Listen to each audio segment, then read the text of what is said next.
দেখতে, দেখতে ১ বছর হয়ে গেল। অগ্রণী college of physiotherapy and health সায়েন্সের।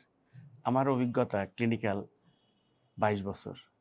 এএসপিসি ম্যানিপুলেশন থেরাপি সেন্টারের বয়সও কিন্তু ঠিক ২২ বছর। একটা টার্গেট ছিল যে মানুষের সেবায় হয়তো আমি থাকব না একদিন, কিন্তু যে প্রতিষ্ঠান পেশাজীবীদের দীর্ঘদিন মানুষের সেবা করার সুযোগ দিবে, সেই প্রতিষ্ঠান হলো অগ্রণী college of physiotherapy and health science. এই ১ বছর উপলক্ষে আমরা উন্মুক্ত করে দিতে চাই। যেদিন আমরা পারমিশন পেয়েছিলাম ঢাকা বিশ্ববিদ্যালয়ের মেডিসিন ফ্যাকাল্টি থেকে। তো আমরা এই দিন উপলক্ষে অগ্রণী college of physiotherapy and health science সকাল ৯টা থেকে ১টা পর্যন্ত পুরা ফ্রি সেবা প্রদান করবে। সেখানে আমিও থাকব। আমার সাথে থাকবে শিক্ষক এবং আমাদের ক্লিনিক্যাল স্টাফ, এএসপিসি ম্যানিপুলেশন থেরাপির ইনচার্জ সহ আরও অনেকেই থাকবে। সাফিয়া ম্যাডাম, আপনারা চাইলে নিশ্চিন্তে চলে আসতে পারেন। নিশ্চয়ই যারা দীর্ঘদিনে কোমর ব্যথা, ঘাড় ব্যথা, হাঁটু ব্যথা, সায়াটিকার ব্যথা বা অস্টিওআর্থ্রাইটিস, বয়সজনিত বিভিন্ন সমস্যা, স্ট্রোক বা প্যারালাইসিস, দেখা হবে কিন্তু।